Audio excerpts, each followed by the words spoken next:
Next നമ്മൾ discuss ചെയ്യുന്നത് liabilities of consumer fund. Consumer ഫണ്ടിൻ്റെ ലാബിലിറ്റിയാണ്. So the liability of consumer fund is limited to the shares subscribed. എത്ര share ആണോ subscribe ചെയ്തിട്ടുള്ളത് അത്രയാണ് ലാബിലിറ്റി എന്ന് പറയുന്നത്. So the liability is limited to the shares subscribed by the members. Then management ആണ്. So the general body is the ultimate authority of the federation. General ബോഡിയാണ് consumer ഫണ്ടിൻ്റെ ultimate authority എന്ന് പറയുന്നത്. So it consist of 1 representative of each district wholesale store, government nominees and the managing director. ഇത്രയും ആളുകൾ ഉൾക്കൊള്ളുന്നതാണ് ഇതിൻ്റെ general body എന്ന് പറയുന്നത്. 1 representative of each district wholesale store. എല്ലാ ഡിസ്ട്രിക്ട് ഹോൾസെയിൽ സ്റ്റോറിൽ നിന്നും ഒരു റെപ്രസെൻറ്റേറ്റീവ് ഉണ്ടാവും. പിന്നീട് ഗവൺമെൻറ്റിൻ്റെ നോമിനീസ് ഉണ്ടാവും. പിന്നെ ഒരു മാനേജിങ് ഡയറക്ടറും ഉണ്ടായിരിക്കും. ഇത്രയും ആളുകൾ ഉൾക്കൊള്ളുന്ന ഒരു ജനറൽ ബോഡിയുണ്ട്. ആ ജനറൽ ബോഡിയാണ് കൺസ്യൂമർ ഫണ്ടിൻ്റെ അൾട്ടിമേറ്റ് അതോറിറ്റി എന്ന് പറയുന്നത്. ഓക്കെ, അപ്പോൾ കൺസ്യൂമർ ഫണ്ട് എന്ന് പറയുന്നത് ഒരു സ്റ്റേറ്റിനകത്തെ അപ്പെക്സ് ഓർഗനൈസേഷനാണ്. കൺസ്യൂമർ കോപ്പറേറ്റീവ്സിൻ്റെ ടോപ്പ് ലെവൽ ഓർഗനൈസേഷനാണ്. അതിലെല്ലാ ഡിസ്ട്രിക്ട് ലെവലിൽ വരുന്ന ഡിസ്ട്രിക്ട് ഹോൾസെയിൽ സ്റ്റോറും അഫിലിയേറ്റഡ് ആയിട്ട് പ്രവർത്തിക്കും. ആ രീതിയിൽ എല്ലാ ഡിസ്ട്രിക്ട് ഹോൾസെയിൽ സ്റ്റോറിൽ നിന്നുള്ള 1 റെപ്രസെൻറ്റേറ്റീവ് ഇതിലെ മെമ്പേഴ്സായിട്ടുണ്ടാവും.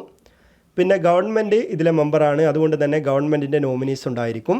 ദെൻ ഒരു മാനേജിങ് ഡയറക്ടറും ഉണ്ടായിരിക്കും. ഇത്രയും ഉൾക്കൊള്ളുന്ന ഒരു ജനറൽ ബോഡിയാണ് ഇതിൻ്റെ അൾട്ടിമേറ്റ് അതോറിറ്റി എന്ന് പറയുന്നത്. അതുപോലെ തന്നെ ഒരു എക്സിക്യൂട്ടീവ് കമ്മിറ്റി ഉണ്ട്. ഇതിൻ്റെ ഡേ ടു ഡേ ഓപ്പറേഷൻസും മറ്റു കാര്യങ്ങളും ഡീൽ ചെയ്യുന്നതിന് വേണ്ടിയിട്ട് എക്സിക്യൂട്ടീവ് കമ്മിറ്റീസും ഉണ്ട്.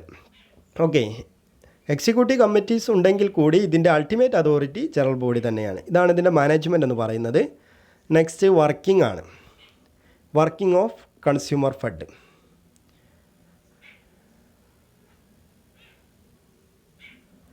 Up to 1969 to 70, the Federation was generally running on laws.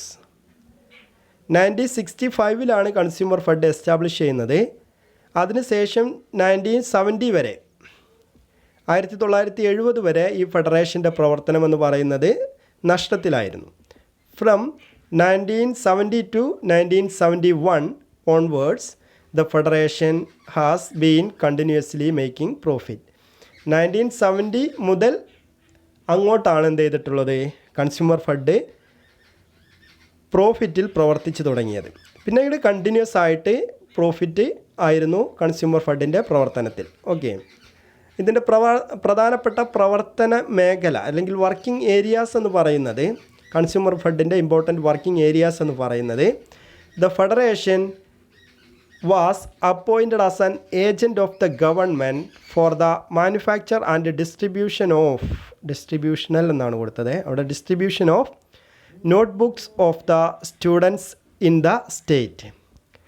Kerala സ്റ്റേറ്റിനകത്ത് സ്കൂൾ കുട്ടികൾക്കുള്ള നോട്ട്ബുക്കിൻ്റെ മാനുഫാക്ചറിങ്ങും ഡിസ്ട്രിബ്യൂഷനും നടത്തുന്നതിന് ഗവൺമെൻറ് ഒരു ഏജൻ്റായിട്ട് കൺസ്യൂമർ ഫണ്ടിനെ അപ്പോയിൻ്റ് ചെയ്തു. അപ്പോൾ ആ രീതിയിൽ കേരളത്തിനകത്തുള്ള ഗവൺമെൻറ് സ്കൂളുകളിൽ പഠിക്കുന്ന എല്ലാ കുട്ടികൾക്കുമുള്ള നോട്ട്ബുക്കുകൾ മാനുഫാക്ചറിങ് നടത്തുന്നതും ഡിസ്ട്രിബ്യൂഷൻ നടത്തുന്നതും ആരാണ്? കൺസ്യൂമർ ഫണ്ടാണ്. അപ്പോൾ അതിനുള്ള ഒരു ഏജൻ്റായിട്ട് ഗവൺമെൻറ് കൺസ്യൂമർ ഫണ്ടിനെ നിയമിച്ചു എന്നുള്ളതാണ് ഒരു പ്രവർത്തന മേഖല എന്ന് പറയുന്നത്. Second, it has opened department stores called Triveni at Trivandrum and Calicut. കാലിക്കറ്റിനും ട്രിവാൻഡ്രത്തും ത്രിവേണി എന്ന പേരിൽ ഒരു ഡിപ്പാർട്ട്മെൻറ്റ് സ്റ്റോർസ് എസ്റ്റാബ്ലിഷ് ചെയ്തു, കൺസ്യൂമർ ഫണ്ട് എസ്റ്റാബ്ലിഷ് ചെയ്തു. Then third, it has opened 3 wholesale depots at Trivandrum, Cochin and Calicut. ട്രിവാൻഡ്രത്തും കൊച്ചിനും അതുപോലെ തന്നെ കാലിക്കറ്റിലും 3 ഹോൾസെയിൽ ഡിപ്പോകൾ കൺസ്യൂമർ ഫണ്ട് എസ്റ്റാബ്ലിഷ് ചെയ്തു. പ്രധാനമായിട്ട് വരുന്ന വർക്കിംഗ് ഏരിയ ഇതാണ്. ഓക്കെ, സ്കൂൾ കുട്ടികൾക്കുള്ള നോട്ട്ബുക്സ് മാനുഫാക്ചറിങ് നടത്തുക, ഡിസ്ട്രിബ്യൂഷൻ നടത്തുക. ത്രിവേണി എന്ന പേരിൽ ഒരു ഡിപ്പാർട്ട്മെൻറ്റ് സ്റ്റോർസ് എസ്റ്റാബ്ലിഷ് ചെയ്തു. ദെൻ 3 ഹോൾസെയിൽ ഡിപ്പോകൾ ട്രിവാൻഡ്രത്തും കൊച്ചിനും കാലിക്കറ്റിലും എസ്റ്റാബ്ലിഷ് ചെയ്തു.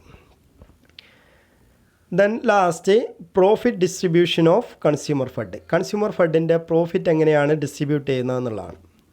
കോപ്പറേറ്റീവ് സൊസൈറ്റികൾക്കെല്ലാം തന്നെ അവരുടെ കിട്ടുന്ന പ്രോഫിറ്റ് ഡിസ്ട്രിബ്യൂട്ട് ചെയ്യുന്നതിന് ഒരു പർട്ടിക്കുലർ പാറ്റേൺ ഉണ്ട്. അപ്പോൾ കൺസ്യൂമർ ഫണ്ട് അതിന് കിട്ടുന്ന പ്രോഫിറ്റ് ഡിസ്ട്രിബ്യൂട്ട് ചെയ്യുന്നത് 15% of the reserve fund, 15% reserve ഫണ്ടിലേക്ക് മാറ്റി വെക്കണം. Education fund as per rules അനുസരിച്ച് എഡ്യൂക്കേഷൻ ഫണ്ട് എത്രയാണോ അത് മാറ്റി വെക്കണം. ദെൻ റിമൈനിങ് ബാലൻസ്, ബാക്കി വരുന്ന ബാലൻസ് എന്ത് ചെയ്യുന്നുണ്ട്, is allocated towards purchase bonus കൊടുക്കുന്നതിന് വേണ്ടി common good fund, building fund, ഈ കാര്യങ്ങൾക്കാണ് ബാക്കി വരുന്ന പ്രോഫിറ്റ് മാറ്റിവെക്കുന്നത്. ഓക്കെ, പർച്ചേസ് ബോണസ് കൊടുക്കുന്നതിന് വേണ്ടി കോമൺ ഗുഡ് ഫണ്ട്, അതുപോലെ തന്നെ ബിൽഡിംഗ് ഫണ്ട്, ഈ കാര്യങ്ങൾക്ക് ബാക്കി എമൗണ്ട് മാറ്റിവെക്കും. ഇതാണ് പ്രോഫിറ്റ് ഡിസ്ട്രിബ്യൂഷൻ. ഇത്രയും കാര്യങ്ങളാണ് അപ്പോൾ നമുക്ക് കൺസ്യൂമർ ഫണ്ടിനെ കുറിച്ച് പറയാനുള്ളത്. വളരെ ഇമ്പോർട്ടൻ്റ് ആയിട്ടുള്ള ഒരു ഏരിയയാണ് കൺസ്യൂമർ ഫണ്ട് എന്ന് പറയുന്നത്. അപ്പോൾ അതിനകത്ത് വരുന്ന കാര്യങ്ങൾ എന്തായിരുന്നു, കൺസ്യൂമർ ഫണ്ട് എന്താണെന്ന് നമ്മൾ പറഞ്ഞു. കൺസ്യൂമർ ഫണ്ട് എന്ന് പറയുന്നത് it is a federation of whole district wholesale stores in the state. It was established in 1965. Headquarters is situated at Trivandrum. Okay, area of operation, membership, then objects, fund, liability, management, working and profit distribution, ഇത്രയും കാര്യങ്ങൾ ഉൾക്കൊള്ളുന്നതാണ് consumer fund. വളരെ important ആയിട്ടുള്ളൊരു ടോപ്പിക്കാണ്. അപ്പോൾ അത് നിങ്ങൾ പ്രത്യേകം ശ്രദ്ധിക്കുക, നോട്ട് പ്രിപ്പയർ ചെയ്യുക. Okay, thank you.